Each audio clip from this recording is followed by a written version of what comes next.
Hello Ace family. Today I'm going to go over the nuts and bolts and miscellaneous washers, different fasteners section.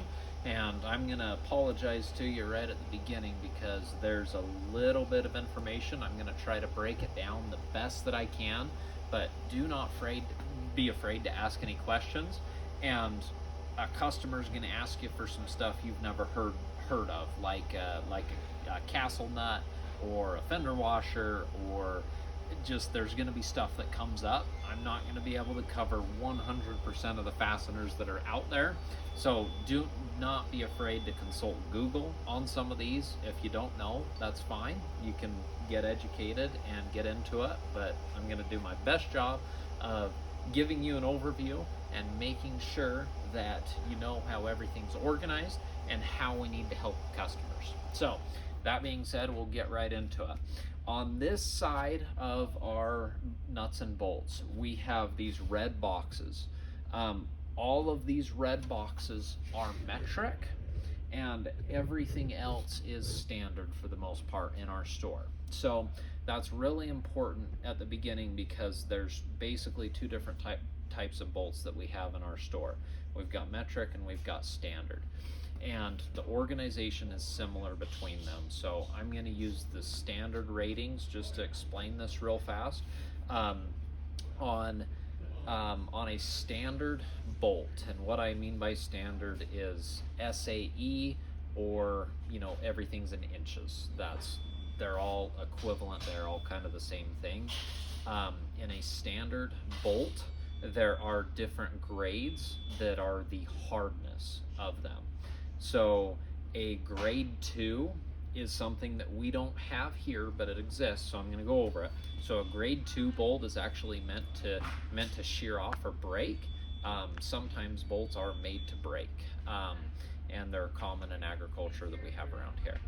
We don't have any of those here, but I just want to make sure you have a starting point.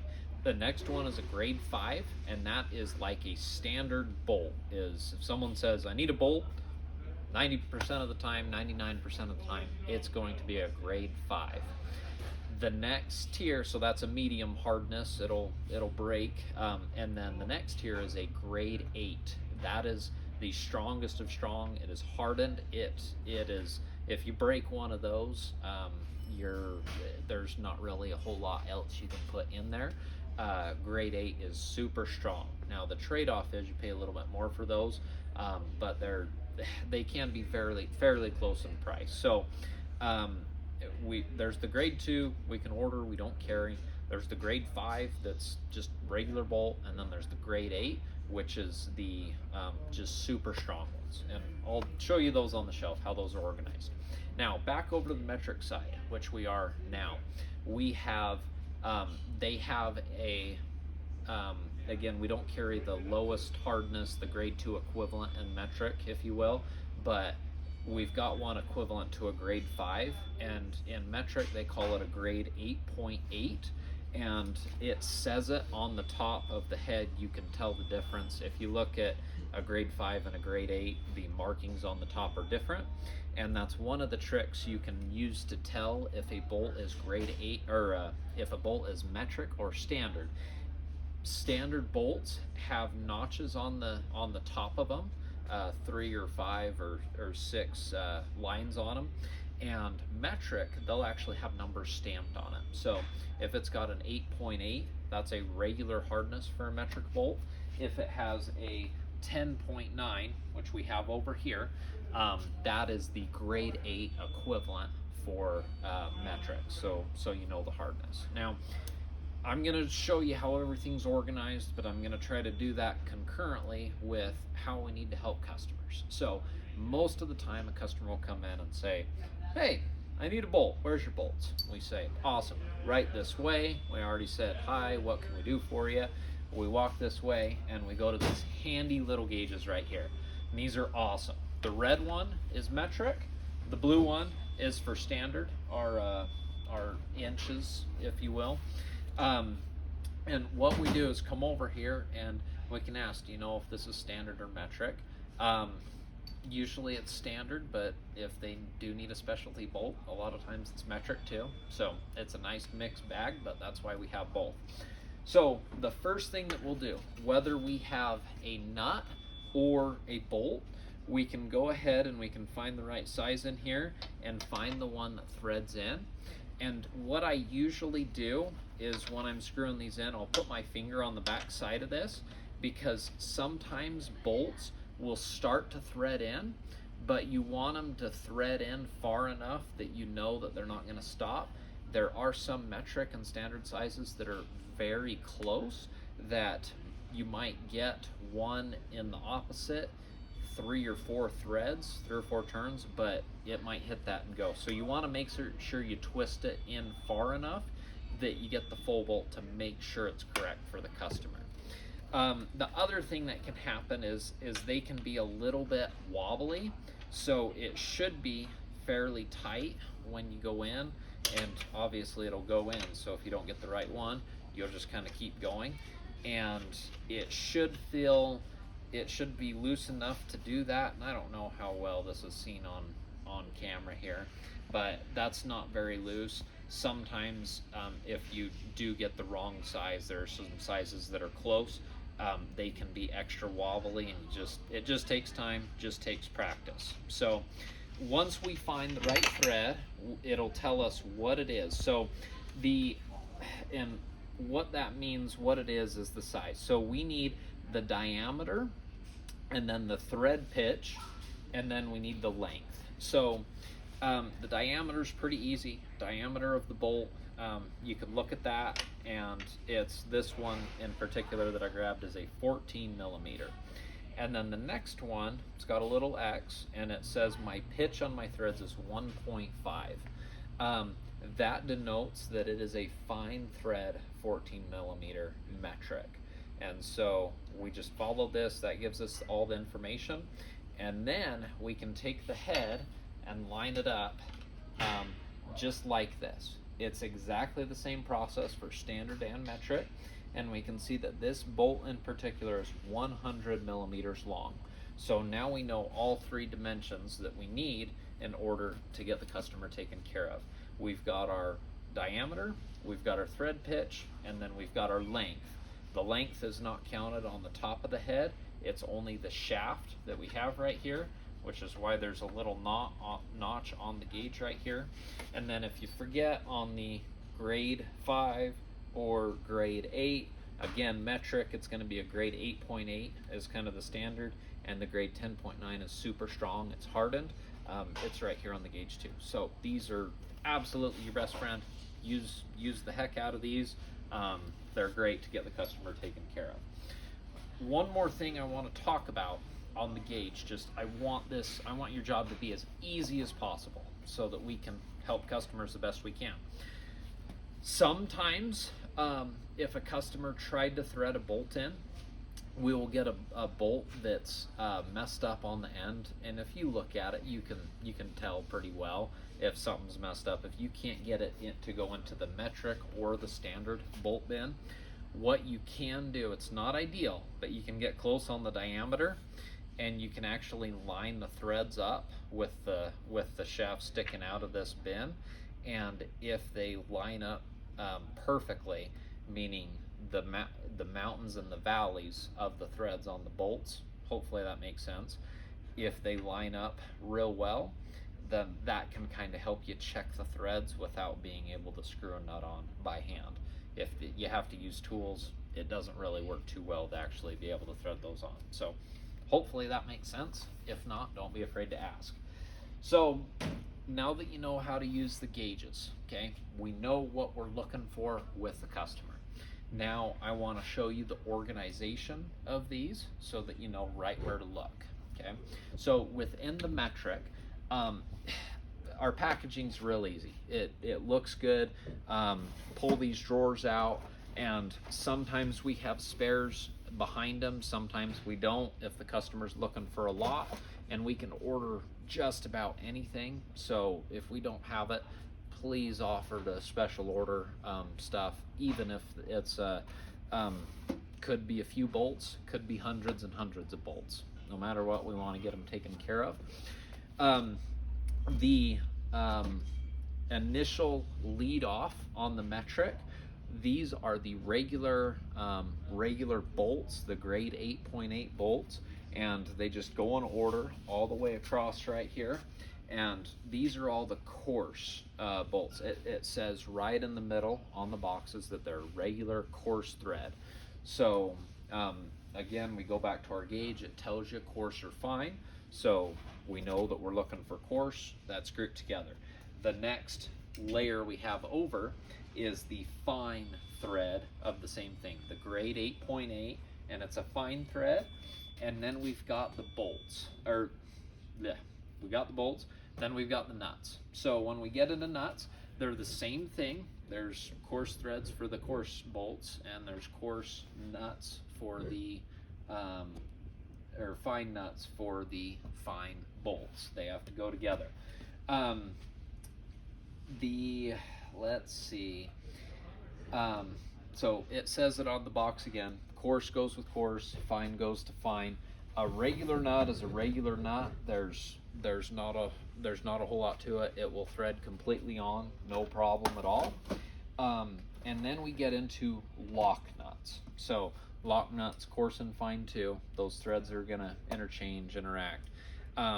Lock nuts come in two different styles. There is a nylon, which is this one, a nylon thread that's on the end of it. And what happens is the bolt actually cuts into the nylon and it makes it stay, so that if you're in a situation where there's a lot of vibration, that bolt won't come undone. And anyway, that's kind of the purpose of it. The other style of lock nut is a metal lock nut, and the metal lock nut is mashed on one end, so as you thread the bolt on, you have to have tools to put those on. It kind of pushes against that metal that's mashed in, and it grips the bolt too. Usually the customer, 80% of the time, they want the nylon style. The other 20% of the time, they'll ask specifically for the metal. In high heat applications, the metal crimped style works well, but usually the customer, we just ask them the choice and they'll tell us what they need. So flange nuts are, think about it like a nut and a washer combined, just has more holding power in there. The next one we've got acorn nuts and we've got wing nuts. Wing nuts, you can put them on with your hand, on and off, so you don't need tools. Acorn nuts are actually kind of capped nuts, so if you don't want an exposed bolt out, that's what we've got. That's where we're at. So it looks a little bit more decorative. We've got washers right here on the next one. Washers don't go on the thread, so there's no coarse or fine or anything. It's just the diameter of the bolt. Lock washers. And then we get into fender washers. So fender washers, I'll show you the difference. So I'm gonna grab a 14 millimeter regular washer, and that's this hand. This is a 14 millimeter regular washer, and then this is a 14 millimeter fender washer. So the middle holes are the same. A fender washer is just more material. It's a bigger washer on the outside diameter. And anyway, that kind of should hopefully help with that definition, so you know what we're looking for. We've got these wavy washers. They're not super common. They're just bent in a different way. Customers usually ask if they do require or want a wavy washer. Okay, so that's all kind of the regular stuff as far as a grade 8.8. The next one, the black bolts over here, these are a grade 10.9. They are the hardened grade 8 equivalent for the metric, and we've got most of the same bolts and nuts in these. And then we've got flange bolts. That's probably an additional one that we have. In a flange bolt, it's kind of like a flange nut where it's got the head combined with the washer on there, so it's kind of a 2-in-1. Customer will ask for those if they require them. My goal today is just to make sure you know where everything's organized so that we can best help everyone out. We've got some nuts, washers. The machine screws are kind of a Phillips head, and then we've got some other specialty boxes up top that unfortunately we didn't have room for. They were kind of extra, but they do help some customers get out of a pinch from time to time, and that's great when we can find them just the right part that they need. Let's see, I think that covers, I guess the one more thing I'd like to add to this is usually the customer goes two different ways. They'll take, when they're building a bolt that they need for a system, they'll either do a bolt and then a washer, and then they'll bolt together whatever they need here, and then they might do a washer, then lock washer, then a nut, or they'll do a bolt and washer and then a washer and a lock nut on this end. And so customers will tell you exactly how many bolts, nuts, lock washers they want and what kinds of everything. But generally, for every bolt they get, they're probably going to want 2 washers. It's just kind of typical when folks are putting those together. But of course, we're there to ask them, help them, get it in the bag, and make sure they get some service. So that sums up a lot of the metric here. So now we can kind of move on to the really fast, easygoing sections. So the next section, all of these, they're wood screws. So if someone's needing a and if they don't need a whole box of screws, or they need something a little bit bigger or longer or whatever, this is a great place to have them.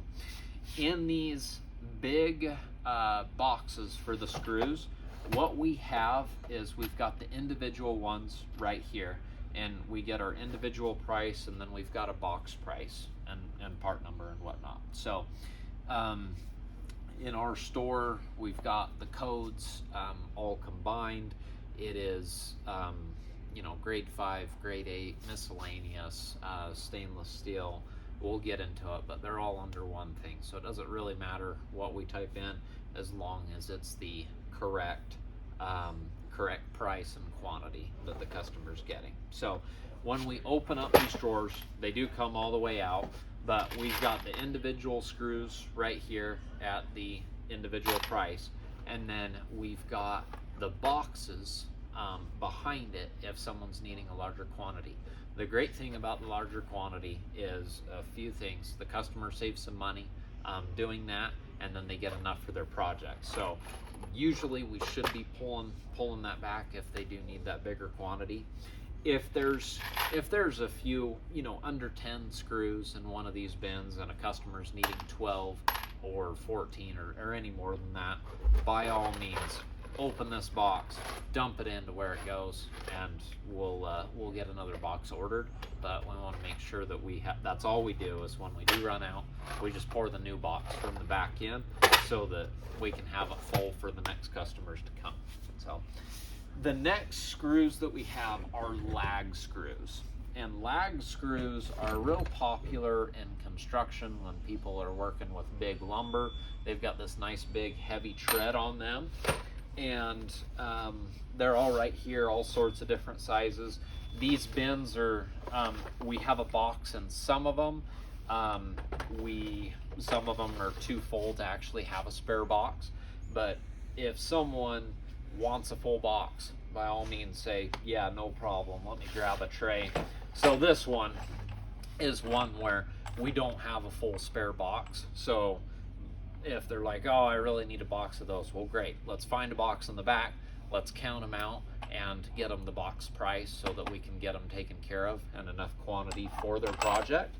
If we are, for instance, a box of this comes in a quantity of 25, if we only have 20 and they did want the box price, we just have to do the math and make sure they get the box price for the 20 that they did want. It is not the customer's fault that we didn't have quite enough for them, and so we want to make sure they get the price that they saw to to help them out and make them happy. Hopefully, do a good enough job that we earn them coming back to our store. The lag shields or lag anchors are kind of a cool little deal here. So what they do is, I'm going to grab kind of a bigger one so that I can show you real well. All of the information is on the label. So these are for when you have to anchor something into the concrete. If a customer needs this, they will ask you specifically for lag shields, lag anchors, and get them from you. So what I have is a 1/2 inch lag screw, lag bolt, and then I have a lag shield or lag anchor with these. What happens is all the information is on the label. So this label tells me for a 1/2 inch lag shield, we have to drill a 3/4 inch hole into the concrete, into the cement, and go ahead and pound this in. And then we take our bolt, however long it is, and we go ahead and we start threading that in. Well, what happens is this is going to stay in, but hopefully you can see this somewhat well on the camera. But as you thread the bolt in, it actually expands right here down below, and it locks the anchor in to make sure that it's secure on whatever you're hanging. And so they're pretty cool little deals. We do sell quite a few of them, and just want to make sure you're aware of how they work and what's needed for them. If somebody's getting some lag shields, good questions might be asking is, hey, are you good on lag screws, or did you need a masonry bit to go with that, to make sure that we get all the items for their project. Next ones we have are sheet metal screws, just another type of screws right here, and the Phillips head, and then we have sheet metal screws in the hex head.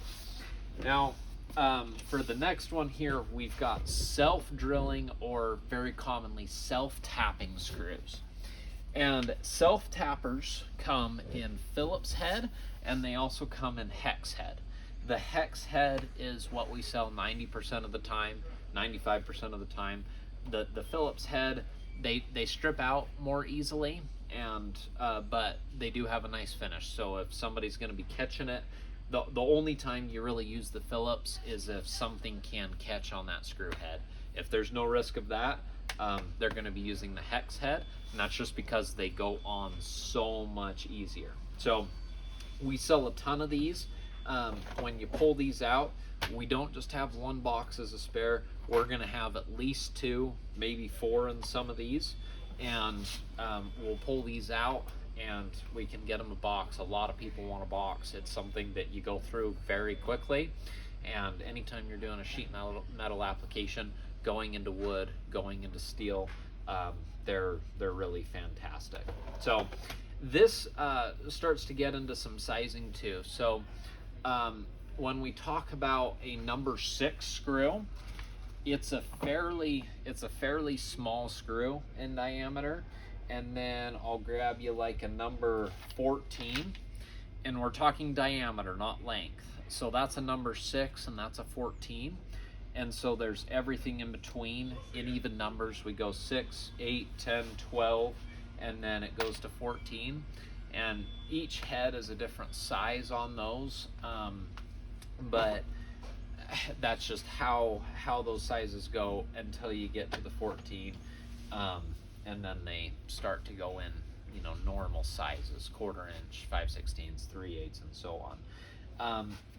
We've got boxes in the back on all of these.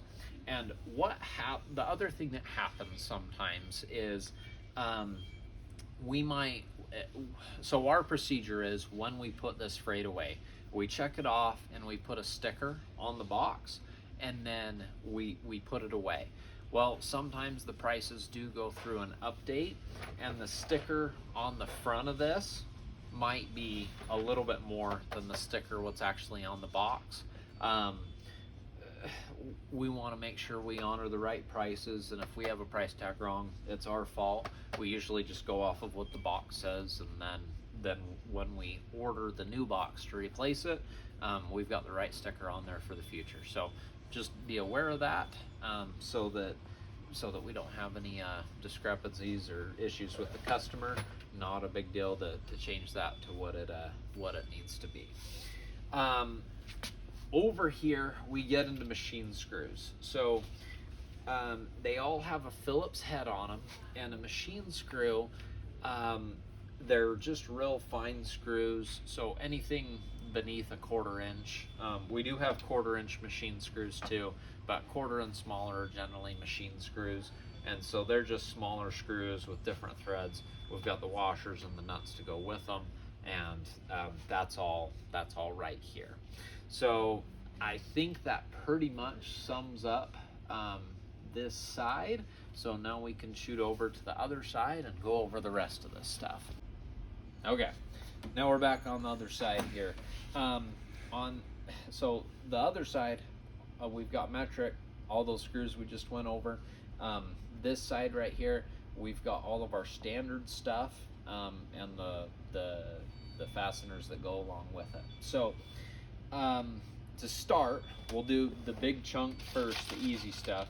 Our grade 5 standard bolts are green, and that just denotes that it's green. This die rinses off if someone's concerned about it. It wipes right off. It's just to denote that it's grade 5, so it's easy for us for inventory purposes. And then another reminder, the grade 5 has the markings on it. So a grade 5 has 3 lines on it, and then a grade 8 has 5 or 6 lines on it.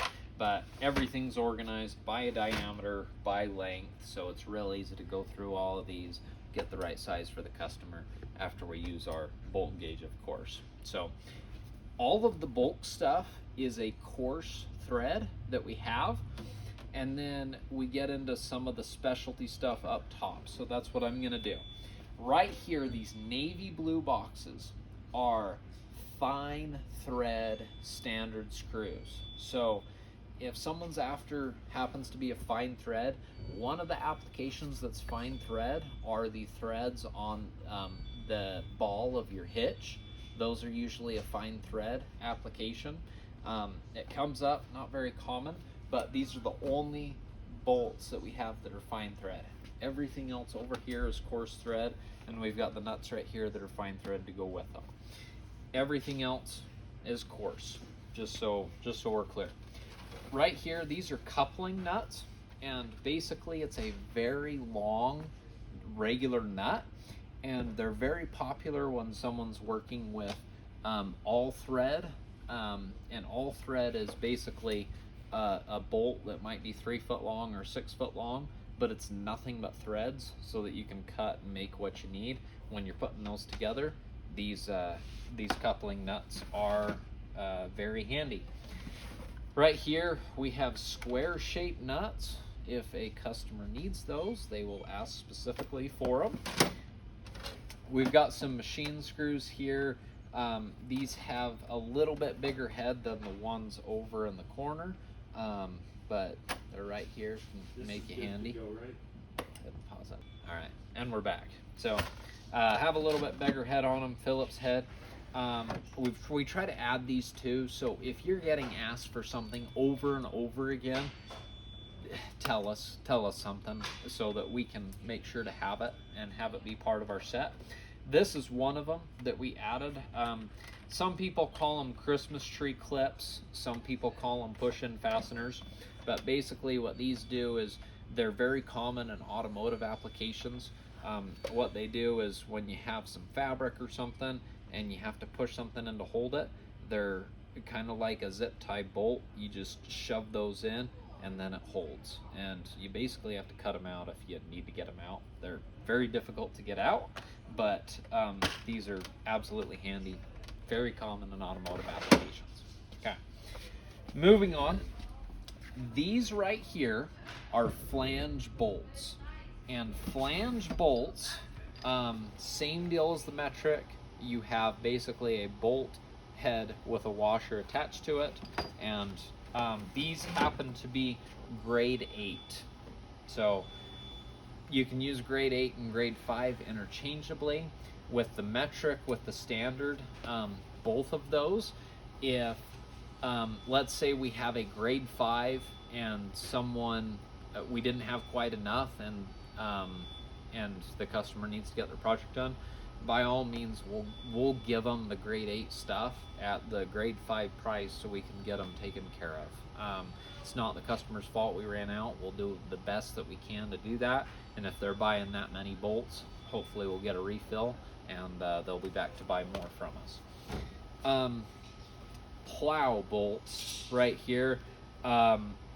Customer, there's some clipped head and stuff. I'm not going to pull them out. Customer needs those. They'll be asking for them. Square-headed set screws. They're a bolt with a square head on it, essentially. Elevator bolts are very common for our area, and in fact, they're so common that these two assortments are exactly the same, and these two assortments are exactly the same. We had to have more room for more inventory because when customers buy these, they're usually buying 20 or so at a time, and we just didn't have the space for them. Elevator bolts are like a flat carriage bolt with a massive head on it, and they're completely flat on top. Kind of cool looking bolts, but they're popular with all the belting that we have around here and people do. So we try to keep a lot of spare boxes behind for what we have for extra inventory. So don't be afraid to peel those back and have enough inventory for what we got.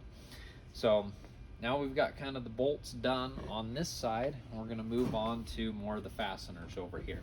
So we have nuts, we have washers, and we have lock washers right here. These are all individual so that people can grab them. We order them in a massive box so that we can keep the cost down for the customer. But we found that a lot of customers just kind of want a grab and go thing too. So right here on this side, we have the grab and go box, different sizes all the way down, but of washers and nuts all the way down, and that way they can grab them if they need them. On the very bottom right here, we've got wing nuts that are the standard size. Got everything individual. Lock nuts is the only thing that will have a bulk box right here, but we've also got some other boxes that are thrown in so that, again, the convenience of a box, grab and go, call it good. So as we go down here, we've got lock nuts that are here. We've got the fender washers, and I'll show you this again just to make sure that I taught you okay here. So fender washer versus a regular washer. They actually have the same hole in the middle. They're both for 1/4 inch bolts, just one of them, the fender washer, has a lot bigger outside diameter. All right, so we've got flange nuts here. Again, flange nut, kind of a washer and nut combined. And then the lock nuts. So we just went over the lock nuts here. We've got spare boxes in the back. They're fairly common. Right here, we've got the nylon lock nuts. Right here, we've got the metal type lock nuts. And anyway, just based on whatever the customer needs, we should have it right here. Anchors. There's a lot of different sizes of anchors. We try to carry the most popular, the most common sizes that we get asked for. If there was more construction, we might have even more of these. The technical name for these anchors are called wedge anchors, but there's a premium brand called Red Heads, and they're denoted with a red like dipped mark on the top to denote the brand and engineering on it. But that's what they mean if someone comes in and, hey, where are your red heads, where are your wedge anchors, where are your anchors? That's what this is. So every single anchor included in the price comes with a nut and washer with it. They're not separate, they're not added in, they're kind of together as a kit. So that's what that's going to look like. How these work is it'll tell you on the label that we have to drill a 3/8 inch hole into the concrete to anchor what we have. So what we'll do is take our drill bit, go into the 3/8 inch hole, and then we take this and we're going to pound it in, and then when we bolt whatever we've got to bolt, it sucks up and grabs the concrete so that it's anchored firmly inside there. So just a different style compared to the lag screws. This is a much smaller hole, but everyone's got their preference and their application. We try to keep spare boxes in the back here, and there's all sorts of sizes all the way down. If a customer needs a specific size, we can always order it. We've had customers that need hundreds and hundreds of these, and they're never too far away because our vendor is so close. So that's great. We've got a few other styles of anchors down here. They're not as quite as popular, so I'm not going to go over them. So I'll just trust you to kind of look at it, and anyway, make sure you just at least know what's there. So let's see. I think we can go over the grade 8 stuff now. All right, now we're on to the grade 8 stuff. So something to keep in mind is if we happen to be out of nuts or lock washers or washers over there, we've got a whole bunch more over here just as a convenience to the customer. They're pretty similar in price. There's not a whole lot of difference between your nuts, washers, lock nuts, lock washers. Moving on here, we have the grade 8 stuff, and it has a blue rinse or a blue dye on it. Again, this can be washed off if the customer cares about it, but it's just really for our purposes. That blue dye just helps us tell it apart. It's got 6 notch marks on it to note that it's a grade 8 bolt, and that's essentially it. I mean, we've just got the grade 8s all along here, and then right here we go ahead and we get into stainless steel. So stainless steel is shiny.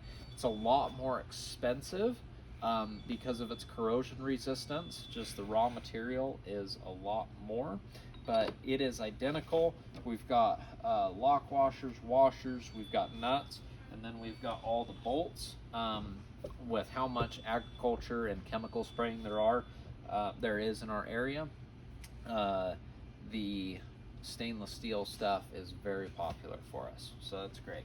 The last bolt that we have over here is what's called a carriage bolt, and a carriage bolt is a rounded off head, and it has a square notch on it so it can lock as you tighten it.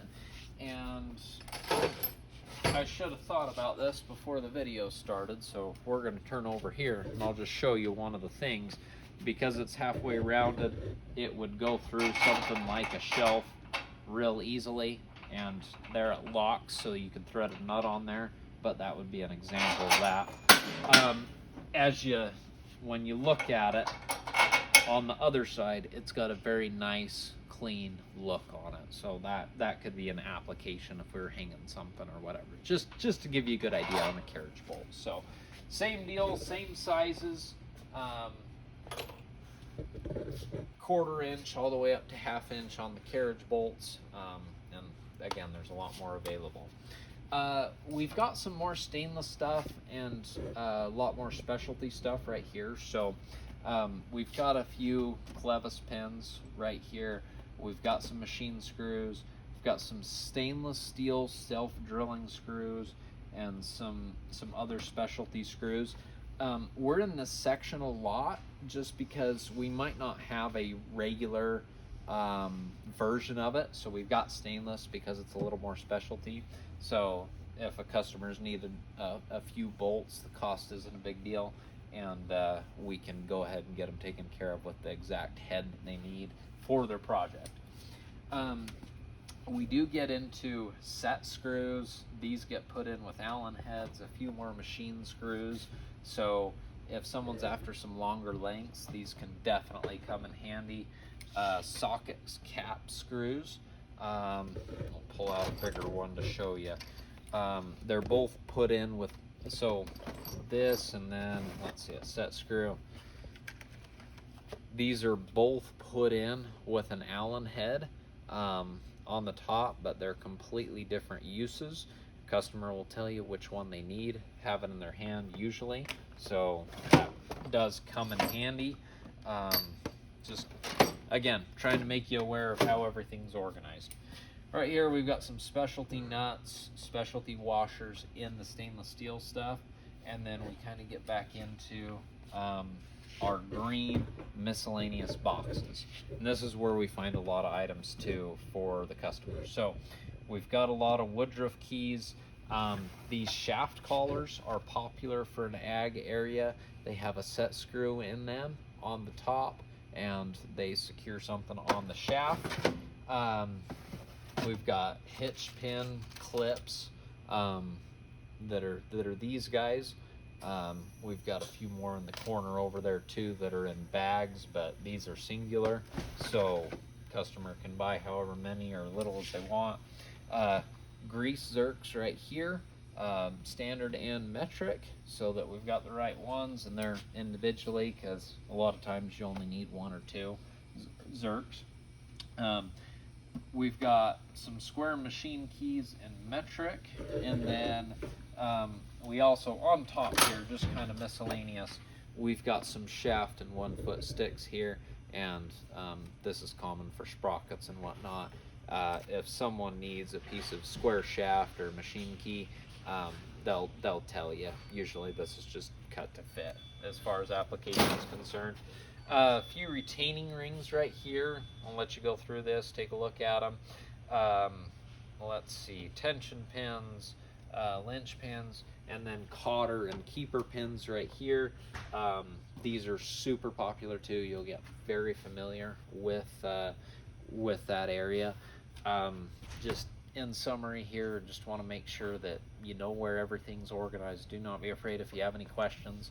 There's quite a bit kind of tucked in, and it takes a little bit to learn this section and get it, but as long as we make sure that we use the bolt tester, those devices on top, the red and the blue plastic deals, to test the threads on everything, measure everything, that'll help you locate what the customer needs very quickly.